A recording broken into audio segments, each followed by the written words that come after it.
যাদেরকে সাহায্য করা, যাদের উপকার করা, যাদেরকে বিপদ থেকে উদ্ধার করা, যাদেরকে রক্ষা করা, সহযোগিতা করা, এটা আল্লাহ তাআলা তার উপর তিনি কর্তব্য বানিয়ে নিয়েছেন। আল্লাহ তাআলা নিজের জন্য নিজেকে আবশ্যক করে নিয়েছেন। সেই সৌভাগ্যবান তিন শ্রেণী মানুষ কারা?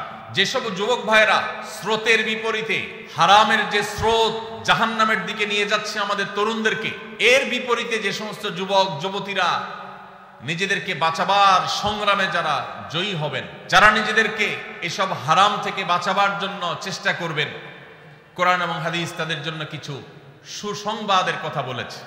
এর ভিতরে এক নম্বর হলো আল্লাহ রাব্বুল আলামিন সেই সব মানুষদের সাহায্য করাটাকে আল্লাহ নিজের উপর তিনি কর্তব্য বানিয়ে নিয়েছেন। যেসব মানুষেরা চরিত্রকে হেফাজত করে, বিবাহ করে চরিত্রকে হেফাজত করবার উদ্দেশ্যে তারা, আবু হুরায়রা রাদিয়াল্লাহু তাআলা আনহু বর্ণনা করেছেন, নবীজি সাল্লাল্লাহু আলাইহি ওয়াসাল্লাম ইরশাদ করেছেন, সালাসাতুন আলাল্লাহি আউনুহুম, তিন শ্রেণীর মানুষ আছে যাদেরকে সাহায্য করা, যাদের উপকার করা, যাদেরকে বিপদ থেকে উদ্ধার করা, যাদেরকে রক্ষা করা, সহযোগিতা করা, এটা আল্লাহ তাআলা তার উপর তিনি কর্তব্য বানিয়ে নিয়েছেন। আল্লাহ তাআলা নিজের জন্য নিজেকে আবশ্যক করে নিয়েছেন। সেই সৌভাগ্যবান তিন শ্রেণী মানুষ কারা? নবীজি সাল্লাল্লাহু আলাইহি ওয়াসাল্লাম বলেছেন, তার মধ্যে এক নম্বর হলেন আল মুজাহিদু ফি সাবিলিল্লাহ, যারা আল্লাহর রাহে জিহাদে রত থাকেন, আল্লাহর রাহে যারা জিহাদে থাকেন, সেই মুজাহিদদেরকে আল্লাহ রাব্বুল আলামিন সাহায্য করা, সহযোগিতা করা, তাদেরকে আল্লাহ রাব্বুল আলামিন মদদ করাকে আল্লাহ নিজের জন্য কর্তব্য বানিয়েছেন। নাম্বার 2, ওয়াল মুকাতাব আল্লাযী ইউরিদুল আদা, যেই কৃতদাস মালিকের সাথে চুক্তি করেছে কোন নির্দিষ্ট অ্যামাউন্ট দিয়ে সে মুক্ত হবে, তার যদি সদিচ্ছা থাকে সেটি আদায় করবার, আল্লাহ তাআলা তাকে সেটা আদায় করার জন্য সাহায্য করবেন, আল্লাহর ওয়াদা আছে। নাম্বার 3, যেই ব্যক্তিকে আল্লাহ রাব্বুল আলামিন সাহায্য করা ওয়াদা আল্লাহর আছে, আল্লাহ তাআলা সাহায্য করাটাকে তার জন্য কর্তব্য বানিয়ে নিয়েছেন, তিনি হলেন আল্লাযী ইউরিদুল আফাফ, যে যুবক, যে মানুষ বিবাহ বন্ধনে আবদ্ধ হয়েছেন, তার উদ্দেশ্য তার চরিত্র যেন কালিমাযুক্ত না হয়। চরিত্রকে হেফাজত করবার জন্য যে বিবাহের পথ বেছে নেয়, নবীজি সাল্লাল্লাহু আলাইহি ওয়াসাল্লাম বলেছেন, এই বিবাহ করা মানুষ, এই চরিত্র রক্ষা করা মানুষ, এই বীর, একে আল্লাহ রাব্বুল আলামিন সাহায্য করা, তাকে অর্থনৈতিকভাবে বরকত দেওয়া, তার জীবনের সার্বিক কল্যাণ দান করা, এই জিনিসটা আল্লাহ নিজের জন্য আল্লাহ কর্তব্য বানিয়ে নিয়েছেন।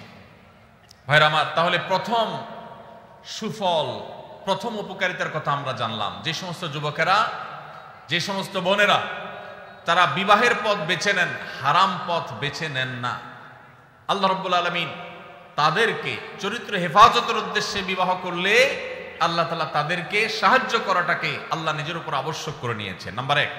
নাম্বার 2, যে মানুষগুলো তার দুই চোয়ালের মধ্যবর্তী অঙ্গ অর্থাৎ মুখ, তার জিহ্বা, তার ঠোঁট, তার মুখ, এটাকে হারাম থেকে নিয়ন্ত্রণ করবার দায়িত্ব যে নিয়েছে, অর্থাৎ এই মুখ দিয়ে হারাম কথা বলে না, হারাম কিছু খায় না, মুখ দিয়ে যত রকমের আল্লাহর অবাধ্য কাজ করা যায় সেগুলোর কোনোটা করে না, সে মুখকে কন্ট্রোল করে, এবং তার দুই রানের মধ্যবর্তী অঙ্গ অর্থাৎ তার সম্ভ্রম, তার ইজ্জতকে যে ব্যক্তি সংরক্ষণ করতে পারে, নবীজি বলেছেন, মাইয়াদমান লিমা বাইনা লিহিয়াইহি ওয়া মা বাইনা রিজলাইহি আদমান লাহুল জান্নাহ, যে ব্যক্তি তার দুই চোয়ালের মধ্যবর্তী অঙ্গ আর দুই রানের মধ্যবর্তী অঙ্গ, এই দুটি অঙ্গে কোন প্রকার কালিমা লাগতে দেয় না, এগুলোকে হারাম থেকে বাঁচাবার সংগ্রাম করে, দায়িত্ব নেয়, সে এগুলাকে দায়িত্ব নিয়ে হেফাজত করে, নবীজি বলেছেন তার জান্নাতে যাওয়ার দায়িত্ব আমি নিলাম।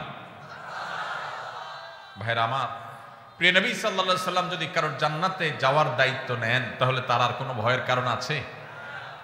তার জান্নাতের পথ ঠেকাবার শক্তি কারোর আছে?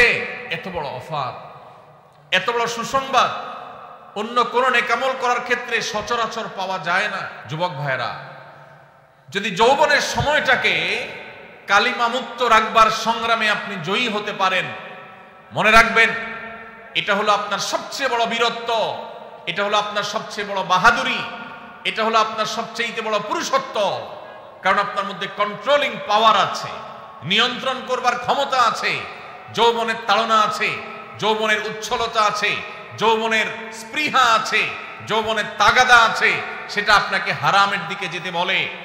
এবং হারামের দিকে যাওয়ার জন্য শত সহস্র অফার এবং সুযোগ আপনার সামনে আছে।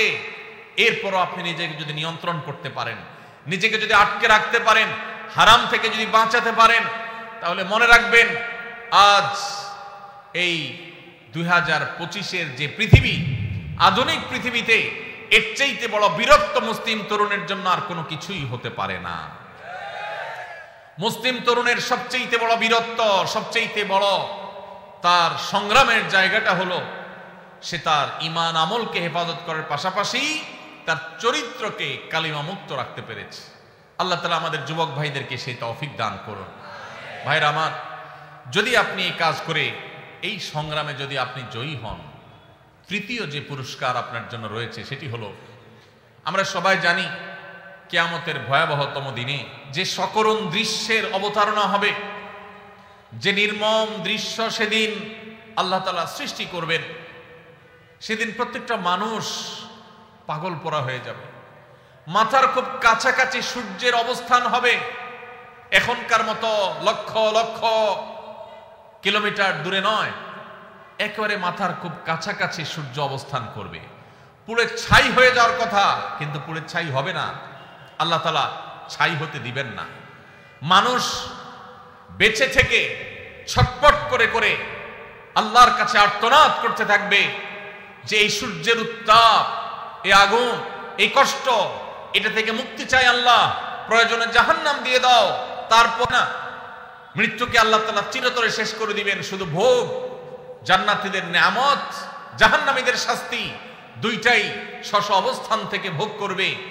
এটা শেষ হবে না, মৃত্যু আর আসবে না। কিয়ামতের সেই ভয়াবহতম দিনে আল্লাহ রাব্বুল আলামিন সেই তরুণদের, সেই যুবক ভাইদের, সেই যুবতী বোনদের আল্লাহর আরশের নিচে ভিআইপি প্যান্ডেলে আল্লাহ রাব্বুল আলামিন ছায়া দিবেন, যাদেরকে কিয়ামতের কোনো কষ্ট স্পর্শ করবে না, কিয়ামতের কোনো ভয়াবহতা তাদেরকে পাবে না, কিয়ামতের কোনো ভয়াবহতা, কোনো টেনশন তাদের টাচই করবে না।